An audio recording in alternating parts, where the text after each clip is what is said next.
The views and opinions expressed in this podcast are simply that, opinions. All are presumed innocent until proven otherwise in a court of law. Sensitive topics are discussed. Discretion is advised.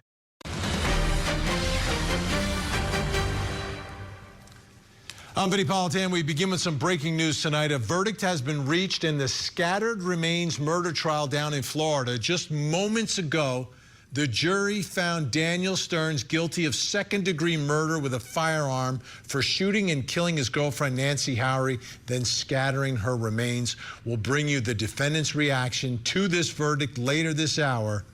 But first.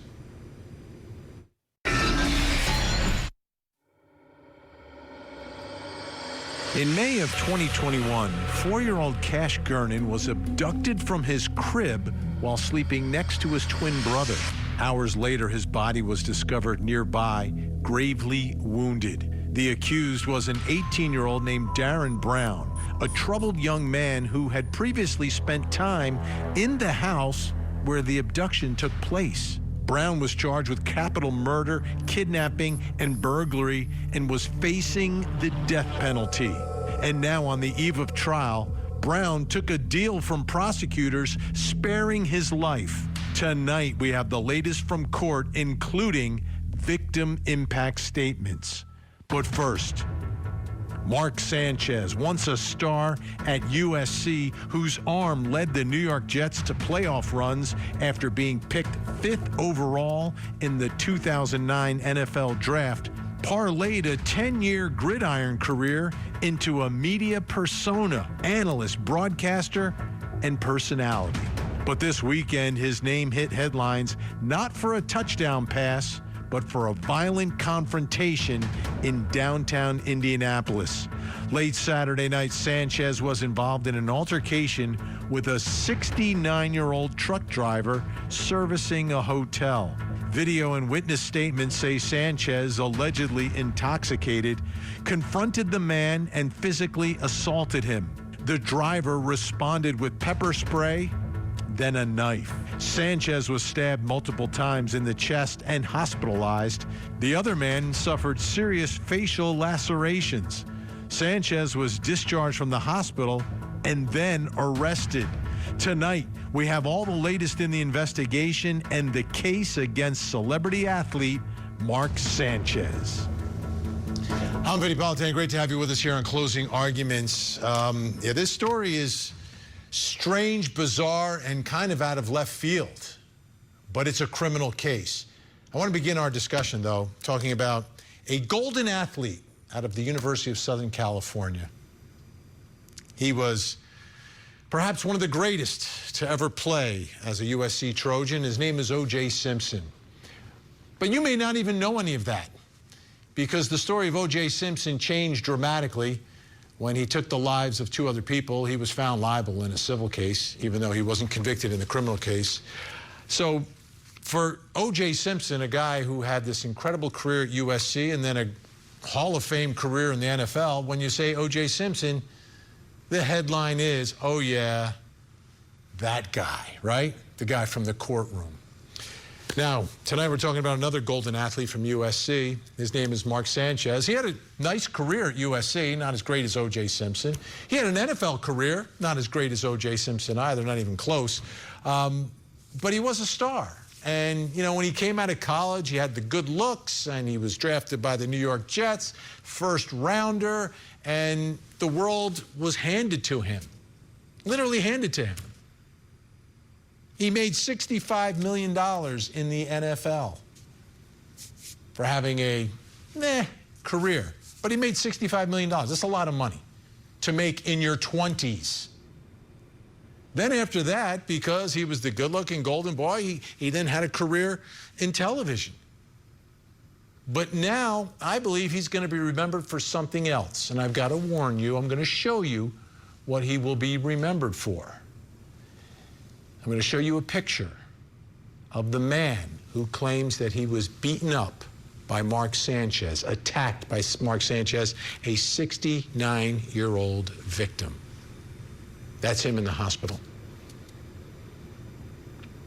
So regardless of how many games you won at USC, how many games you won in the NFL or how many fumbles you had in the NFL.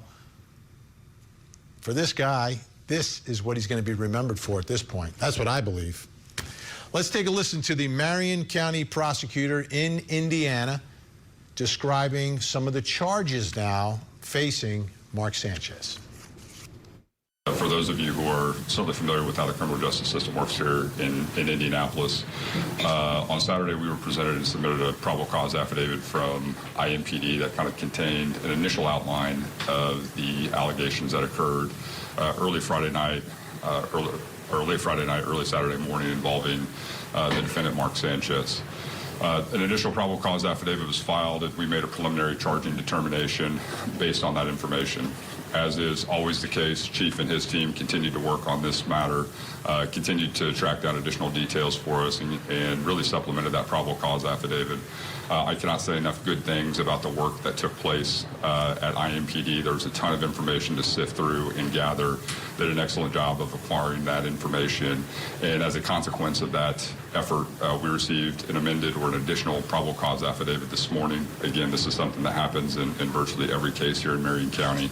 And with that additional information, we have added more serious charges against Mr. Sanchez. At this point in time, we have filed a felony charge, a level 5 felony of battery involving serious bodily injury, which contains a penalty of 1 to 6 years. One of the things that I want to stress to everybody is that we are still in the early stages of this investigation. Chief and his team have a number of search warrants that are still outstanding. They're still tracking down additional information. This is by no means the end of this investigation. This by no means means that these are going to be the final charges that we move forward with. We could not have done this case and be in a position to make today's charging decision without the hard work of IMPD and people in the community who came forward with information and pointed us in the right direction. And we've gathered a ton of information. One of the challenges you have in a case like this is the fact that you are dealing with individuals who are receiving medical care, and that's obviously the most important thing, that individuals are treated appropriately. But once we were provided with additional information about the victim's current medical condition, it became clear to us that additional charges needed to be filed. There's a supporting probable cause affidavit which was filed with the court today, which outlines the additional information which we have received thanks to the effort of IMPD, and that's why we were able to file the charges. A couple of things just about this incident. You know, certainly the thing that stands out to us is this was a situation that did not need to occur. You have the allegations involve a 38-year-old man becoming involved in an altercation with a 69-year-old man who sustained significant and very severe injuries as a result of that altercation. The probable cause outlines kind of the initial nature of that dispute. We are literally talking about people fighting over a parking space, or a dispute about where people are parking, and it resulted in someone receiving just incredibly significant injuries. Where this incident took place was an area of the city which was very well covered by surveillance footage. There are multiple angles of surveillance footage which capture the events that occurred. And in addition, we had a number of civilian witnesses who came forward with provided information about what took place. For us, though, we need additional information, and Chief's team is working on that. And once we receive that additional information, additional charges might be appropriate to file. In a case like this, one of the things that you are considering is where people are coming from, where were people going, what were they doing, and then once individuals receive medical care, we're obviously very interested in what those medical records look like, because they can a lot of times give us greater insight into what was going on that day and potentially provide some information into an individual's state of mind. Okay, now the prosecutor mentioned this probable cause affidavit, more details in there. Let's dive into those so you understand what prosecutors are saying happened here. There was some video, as he mentioned, from the Indianapolis Marriott downtown. Video from the Marriott showed a male, believed to be Sanchez, jogging northbound in the alley from the direction of Maryland Street Mr. Sanchez runs towards a large box truck that is backed into the loading dock at the Westin Hotel and goes behind the truck and then reappears still heading northbound. Why is he jogging at midnight? Mr. Sanchez then heads to W. Washington Street and is out of view for a little while. Mr. Sanchez then reappears heading southbound and approaches the delivery truck again and goes behind it before reappearing and approaching the driver's door. This is bizarre. I mean, the guy in his truck is just trying to work, midnight on a Saturday. And this guy's jogging down the alley. More from the affidavit. This is the statement from the victim. PT, who's the victim, said Mr. Sanchez opened the driver's door and PT exited the truck. Mr. Sanchez told PT that he could not be there at the loading dock and that he, Mr. Sanchez, had spoken to the manager of the hotel. PT did not have his hearing aids in, so he had to lean in close to hear him. When he leaned in, he stated that Mr. Sanchez smelled of alcohol and his speech was slurred. Mr. Sanchez then climbed up into the cab of the truck and leaned over the driver's seat and looked in towards the middle area between the seats. PT told Mr. Sanchez that he was not allowed inside the truck. Mr. Sanchez kept repeating that he had spoken to the manager and they didn't want PT to replace the fryer oil. This poor man, 69 years old, is replacing fryer oil at midnight on a Saturday. And here comes Sanchez telling him he can't do it. PT tried to get his cell phone from the truck, and Mr. Sanchez blocked him from trying to call his manager. PT is seen walking westbound off camera to the opposite loading dock area of the Marriott downtown, attempting to flag down a security officer. PT attempts to get into the side of the truck, but is again blocked by Sanchez. PT walked around to the driver's side and again attempted to get his cell phone from inside the cab of the truck, but Sanchez shoved PT back. Now, let's get to the part that results in all these injuries, because Sanchez is stabbed, he goes to the hospital, and you saw the results of what happened to this 69-year-old victim here. PT realized things had escalated, and he was now in physical danger. So he reached into his pocket, grabbed his pepper spray, and sprayed Mr. Sanchez in the face. Imagine having to spray pepper spray to get a millionaire out of your truck. PT said that the pepper spray appeared to have an effect on Mr. Sanchez for a moment, but he wiped his face and again advanced towards PT. PT thought, this guy's trying to kill me. So he pulled his knife, and when Sanchez came at him, PT went at Sanchez and struck him 2 or 3 times with the knife. PT said he found himself flying back into the dumpster and falling into the pallets on the ground. While he was on the ground, PT was not aware of what Sanchez was physically doing to him, whether he was punching him or otherwise striking him. While PT was on the ground, he could only see the feet of Sanchez coming at him, making PT realize that he was in a life or death situation. Somehow, PT made it to his feet. And when Mr. Sanchez came at PT, stabbed Mr. Sanchez the last time. The next thing PT knew was Mr. Sanchez looked at him with a look of shock. He slowly turned around and took off northbound in the alley. What's going on here? What is going on here? Let's bring in our think tank. Joining us tonight, criminal defense attorney, former prosecutor Al Wunsch III, apparently also a Sanchez fan. Criminal defense attorney Darnell Crossland is with us, and family law attorney Jennifer Brandt. All right, Al, before we get into the legal analysis, we'll get to all that in a minute. Yes. What is going on here?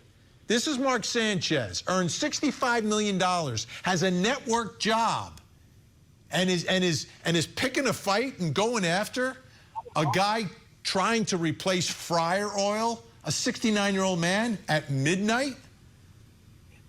It's a horrible situation, and it's very, very depressing.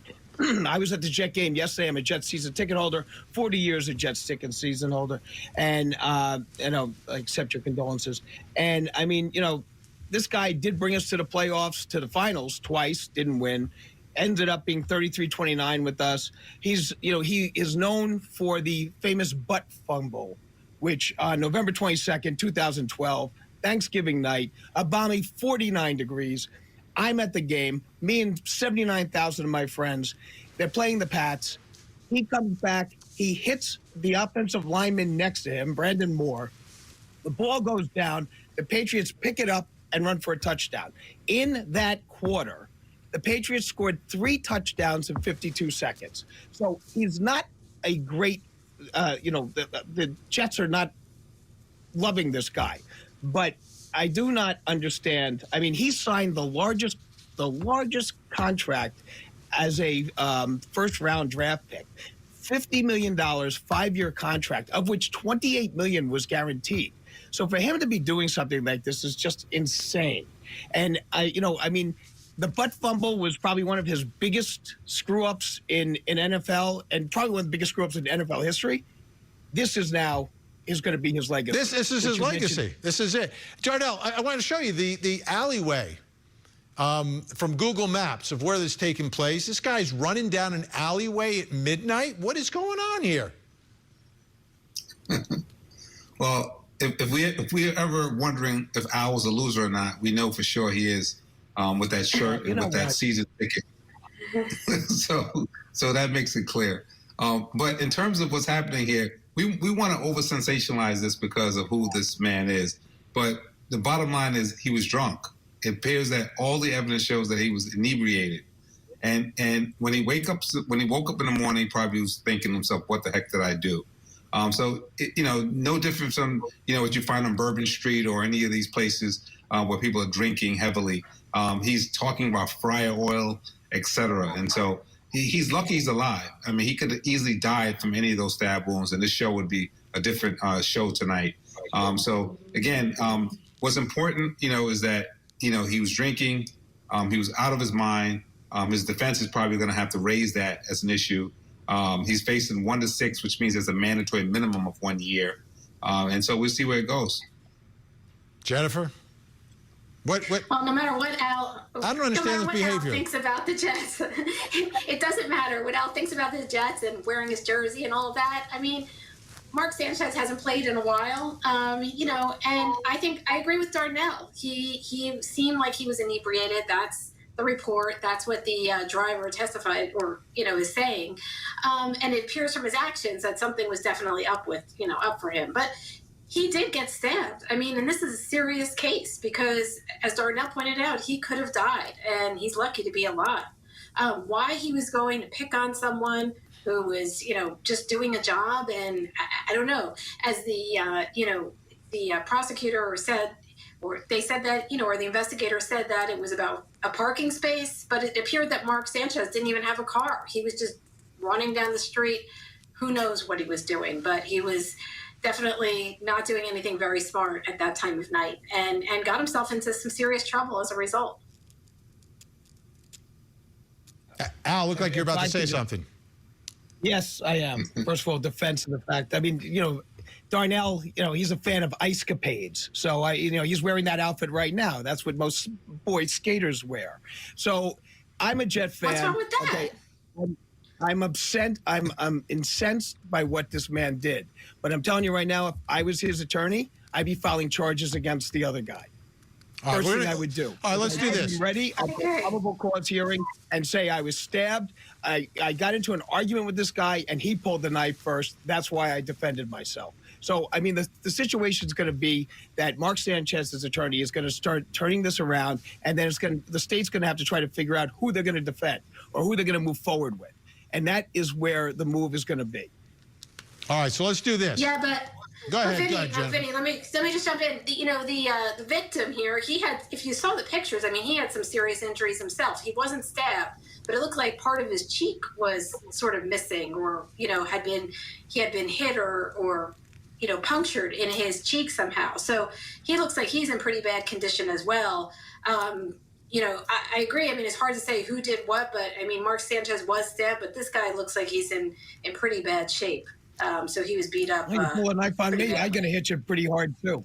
You pull a knife on me, I'm going to hit you first. Yeah, but this guy is saying that that Mark Sanchez, and they'll have camera footage that'll be able to prove that. That's a huge part of this, is that there's surveillance video, we believe, of everything, including the altercation. Prosecutors are saying the victim's version is consistent with that, but that's what prosecutors are going to say. Let's do this.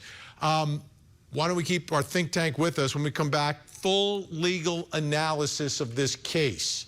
We'll dive into the defense that Al was talking about. We'll talk about the civil case that's been filed against Mark Sanchez already, plus coming up next hour.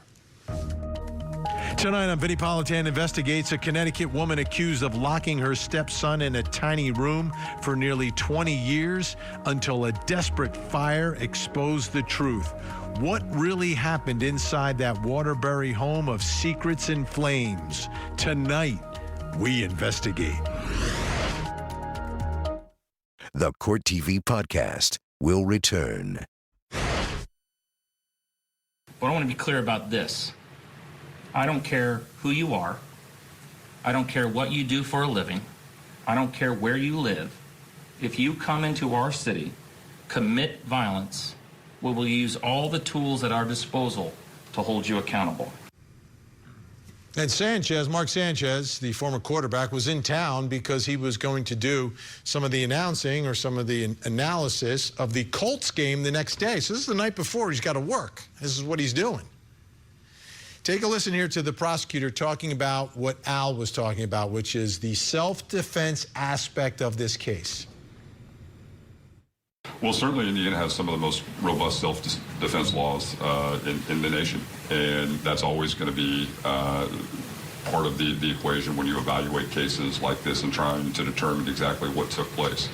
And it will certainly be at the center of this particular trial as well when we have conversations about were people acting reasonably or not. And in Indiana, you have no duty to retreat. And so those are all things that you need to consider in terms of when you make that initial charging decision. Those facts have been evaluated, and certainly the self-defense law is going to be an issue that will be raised at trial. All right, our tank back with us, Al Wunsch, Darnell Crossland, Jennifer Brandt. All right, let me throw it out to the tank here. Darnell, why don't you get us started? Is this a viable self-defense? Is this a viable self-defense case? Well, I think at the crux of it, you look at what the law has said historically when it comes to self-defense.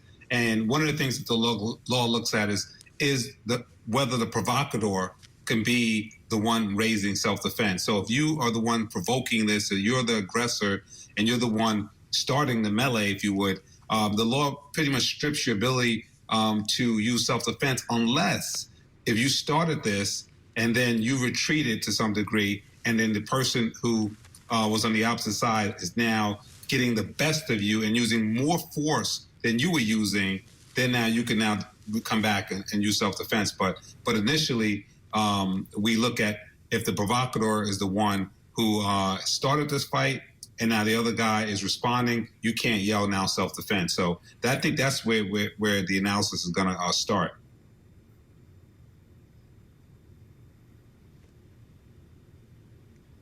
I agree with that, Vinny. I think that's right, and I think that's why they're bringing the charges against Mark Sanchez that they are, because, I mean, from what we hear and what we know so far, I mean, he was the one that got into the truck to begin with, and the driver, he was just doing his job. I mean, he wasn't out there jogging in the alleyway or in the street, and it doesn't seem like he approached Mark in any way. It was sort of the reverse. And he wouldn't get out of the truck either. So it seems like, how could he now claim that it was self-defense on his part? I think that's why they're bringing the charges that they are. We've heard one person's version of what happened. We didn't hear Mark Sanchez's version of what happened. And another defense that I think could possibly come up is that the guy's got the vehicle there, is making a lot of noise. Mark Sanchez is trying to sleep, okay, because he's got a big day tomorrow. And maybe he had to take some Ambien to try to sleep, and then maybe some alcohol with that. And then this might be an Ambien. You're making up a story now. I mean, that doesn't even, there's no reporting of that. I mean, what was the out? You're making up a story. No, You're making up a story based on one person's. You're making up a story based on one person's version. You have already convicted this man of the charges. No. You have not heard all No, the we facts. haven't. Okay? You hear the and the prosecutor. athletic reporter over there have not heard all of the facts. Okay, so when you've got a Well, situation, you're making up things now that he's taking Ambien and he's smoking in the alley because he couldn't we're talking about potential defenses in this case. I mean, maybe you didn't hear the topic. That's the topic, and that's what I would be going forward as a defense attorney, which would be my job. Vinny, I think the only thing that Al is missing is that it's not a defense to say that he was using alcohol or Ambien and that sort of messed with his mental space. It's just a mitigator to say, in terms of an element, he may say that he was unable to form the intent because he was on alcohol. But Jennifer and I think we're spot on that the idea here is that you can't start stuff and then claim self-defense unless the person switched it back and became the Mike Tyson of the fight. So that's it. So if Alice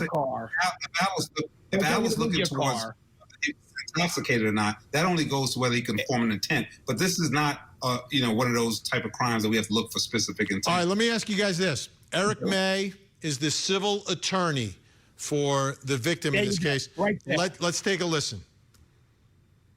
He has been released. He's back at home with his wife and just recovering at this point. I mean, obviously, there's going to be a lot of medical care that he's going to continue to receive in the coming days and weeks and months. I think the picture that's circulating right now of him in the hospital bed really depicts the degree and the severity of his injuries. It's just a heck of a thing. So he's recovering. His speech has been greatly affected by this with the injuries to his mouth, jaw, and face. So he's very early on in the process of recovering, but we're hopeful. All right, what impact, if any, does the civil case have with the criminal case? The criminal case with the civil case here. Al.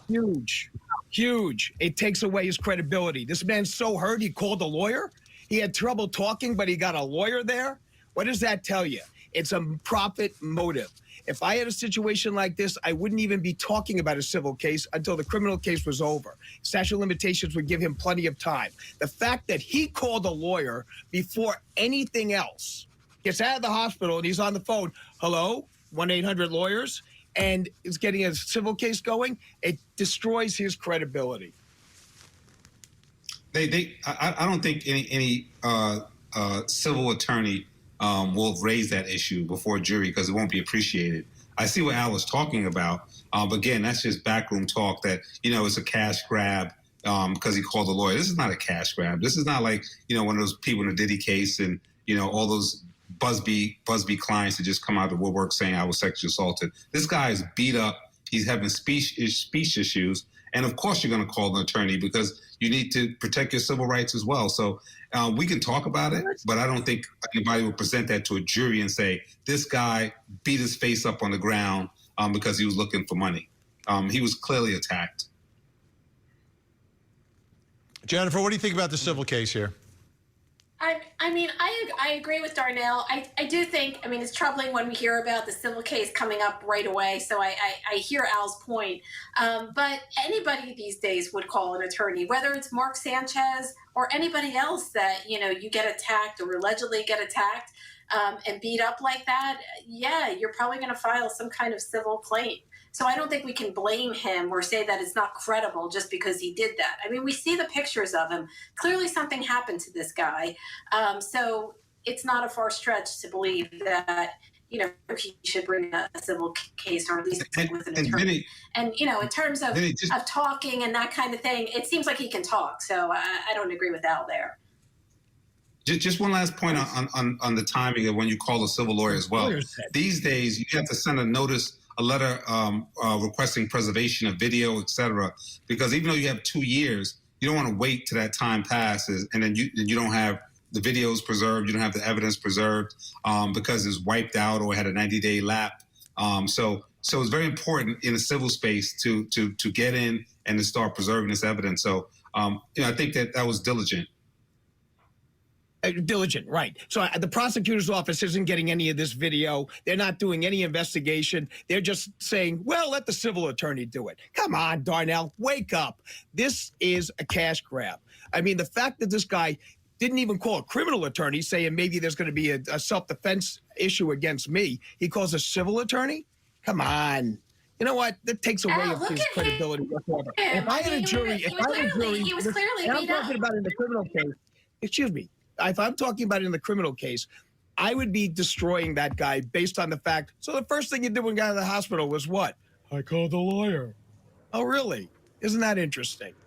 So, you know, that the time frame with regards to any type of notices for civil rights, who's he's going to sue? The city?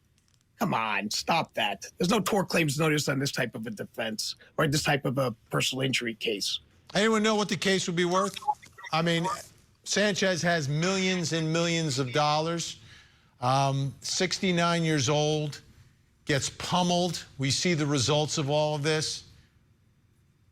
Put a number on it, Darnell. One of the things one of the things, you look at the person's age and earning potential. So he's pretty old. So that would limit some of it. However, the good thing we remember here is if you die, the case is worth less. If you're alive and you have lifetime injuries, then the case is high. I would put on this case as a good settlement based on the injuries and the tax and his wealth, $20 million. 20. Oh, Jennifer. I would say 10. 10. Al, where are you on this one? They'll settle it for 1.5, okay, because we don't know what the extent of his injuries are. So it's too early to really tell, but I'm going to go 1.5. And what would be justice here if this story is true, right? And it seems like everything is lining up that way, but obviously there could be a trial. What's justice here? Does Sanchez get prison or jail time for this? It's a first offense. I want to say no. He had a prior situation when he was in college, but they was exonerated from that, so he's got no other criminal offenses. I don't think he'll necessarily do jail time on it, but I mean, the worst thing is going to happen. He's going to lose his contract with Fox. Oh yeah. So from that standpoint, he's already been inflicted a great amount of a penalty. But you know what? If he did do this, if he did this to this man, he deserves to be in prison. I'm not going to say that that's not the situation. Or he may need, if he did it, he may need some help. I mean, he may need some help. If he has an alcohol problem, then maybe he needs. I think there's got to be a problem. This is he's got it. You know, he works once a week, and the night before he's out doing this. It's to me, it's unreal. All right, think tank staying with us. Democrat, he'll keep his job in Fox. You don't think he's done? When we come back, another child killer gets a plea deal. This is like a pattern here on Court TV. Every child killer coming up to trial gets a deal. We'll talk about it next. Now, back to the Court TV podcast. Initially, we had planned to go forward on the insanity defense, right? Yes. We really believed that we could win on the insanity defense, right? Yes. But after looking at some of the evidence, some of the other doctors' reports and things of that nature, you decided that you wanted to accept responsibility and plead guilty to murder. Is that correct? Yes. And you understand we could still go to trial, right? Yes. But that's not what you want to do. That's not what I want to do. You know, there's a temptation to have incredible, to feel bad for this guy, Darren Brown, in the courtroom there. The problem is he murdered a little boy. And the moment that little boy, Cash Gernon, was taken from his crib, it was all captured on video. And it was put on Daily Mail. And I think we have it for you. Let's take a look.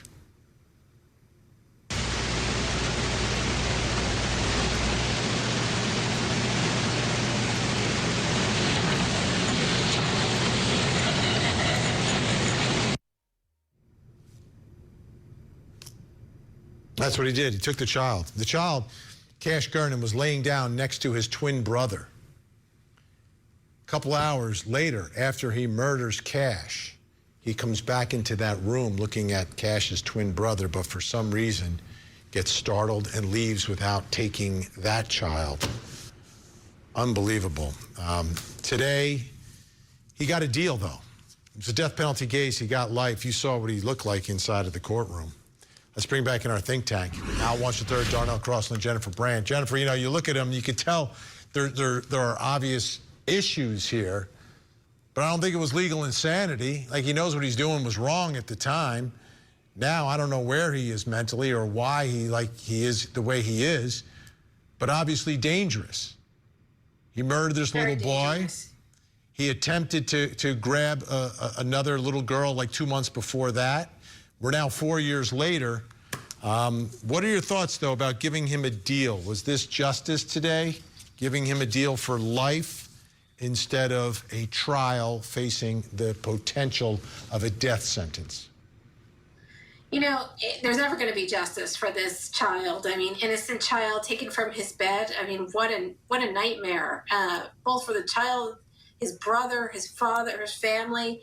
But I think the father had said that, at first he wanted, in the victim impact statement, he said that he wanted to pursue the death penalty, wanted the court to pursue the death penalty, but actually then thought about it and said, he would rather see him suffer in jail for life. So I guess if there's any justice to be had here, maybe this is the right outcome. If this is what sort of the family wants, then maybe it is the right outcome. But how can there ever be justice for when you have a crime like this? It's just horrific. Yeah, we've got a little string here, Darnell, of death penalty cases resulting in plea deals. I get it on one hand, but I don't get it on the other. What are your thoughts here? Well, I hate to admit, but I think about when I hear these cases because I know he's strong. He has strong opposition to the death penalty. As a Republican, I don't have that same feeling. However, I have to look at these cases as individual cases. And so if the idea here is to keep the city safe and keep the people safe, then life in jail, real life, without the possibility of parole, natural life, will keep the community safe. And if the father feels like this is some retribution because now he has to live with what he did as opposed to taking the easy way out via death, then that's what the victims are requesting. I would add that the Eighth Amendment prohibits cruel and unusual punishment.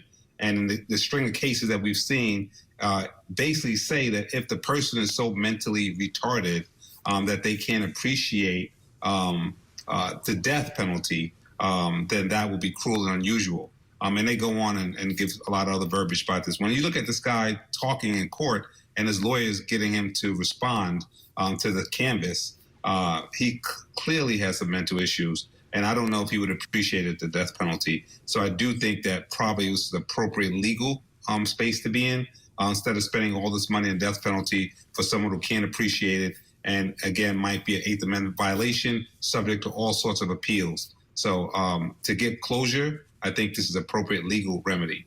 Al, before we hear from you, I want to take a listen to this statement that Cash's father, Trevor Gerson, gave.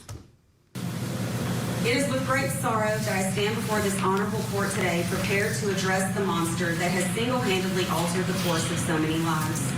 My name is Trevor Gernon, the father of Cash Gernon and the victim of your heinous, cowardly act. What I hope to achieve by making this statement is twofold. First, that you will recognize my son, Cash Gernon, as a person, a human being, loved, valued, innocent, and not an item to be discarded. Second, I want to brand your memory with the name of my son, Cash Gernon, so you never forget he gave his life to ensure that you will never again have the opportunity to victimize another innocent member of society. What I'm forced to do today, no parent should have to do, but you defiled the sanctity of our family. And as a father, I'm obligated to advocate for my son, Cash Gernon, so I stand prepared to be his voice and zealously defend his memory. My son, Cash Gernon, was the apple of my eye. He was my legacy, the continuation of the Gernon line, which you have shattered. Your cowardly act has reduced me to a fraction of my former self, and all that remains is a hollow shell of a man fueled by the guilt of failing to protect my child. This statement is my son's defense and should be communicated a clear message. As a father, I would have given my life defending his, and from this day forward, my life will be spent carrying his memory in a way that will impact the lives of others. Initially, I was in favor of the death penalty, but my son's death wasn't painless or humane. You made sure of that, so now I'm opposed to you having the option to leave this world without first living out the days that you stole from my son, Cash. Al? Well, Vin, I just want to address one thing because I'm getting some feedback. I am not wearing Mark Sanchez's jersey. I'm wearing number 42, which is the one that Englewood's own Bruce Harper wore, and now Don Bosco's own Tom Hennessy wore. So I just want that to be clarified. People keep thinking I was wearing that Mark Sanchez's jersey. Not the situation. This is such a horrible, horrible situation. And I Darnell using the R word, I haven't heard that in quite some time. But this individual that is the defendant in this case is obviously special needs. He obviously was almost like Forrest Gump up there. And I don't know how you could put that person to death. I think life in prison without the possibility of parole is the right move in this.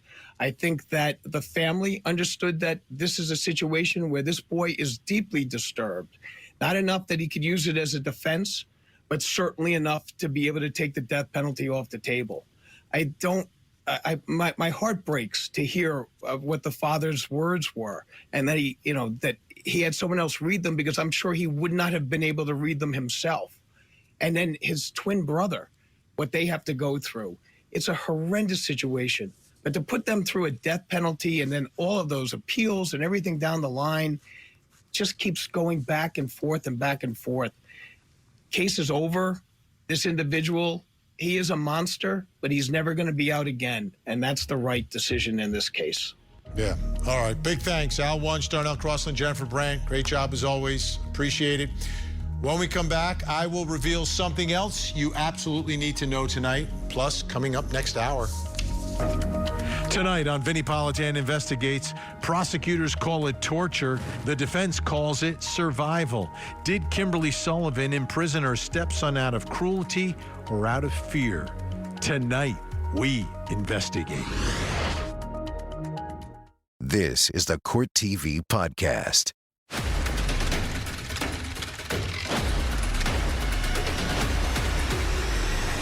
Time to reveal something else you need to know tonight. Let's take a look at the big board. The verdict is in for Daniel Stearns, accused of murdering Nancy Howery, shooting her and scattering her remains. Here's the dramatic moment. We, the jury, find as follows as to count one of the charge. The defendant, Daniel Warren Stearns, is guilty of second-degree murder with a firearm. So say we all this 6th day of October, 2025 in Brevard County, Florida, signed for person. We, the jury, find as follows as to count 2 of the charge. The defendant, Daniel Warren Stearns, is guilty of abuse of a dead human body. So say we all this 16th day of October, 6th day of October, 2025 in Brevard County, Florida, signed for person. We, the jury, find as follows as count 3 of the charge. The defendant, Daniel Warren Stearns, is guilty of tampering with a physical evidence. Sentencing is scheduled for December 3rd. Again, guilty of second-degree murder with a firearm. All right, folks, I need you to take a look at your television screens. We have a missing child who needs your help tonight. Jeremiah Host is his name. He is 17 years old, missing out of Indianola, Mississippi. If you see Jeremiah, here's what you need to do. Pick up the phone, make a call, make a difference. You call 911, 1-800-THE-LOST, or you can call the Indianola Police Department. That phone number's on your screen right now. Please take a look. If you see Jeremiah, let's see if we can get him to a safe place tonight. Don't go anywhere. We have another hour of live true crime. Vinnie Politan Investigates is next. In the meantime, please don't forget to hug the kids.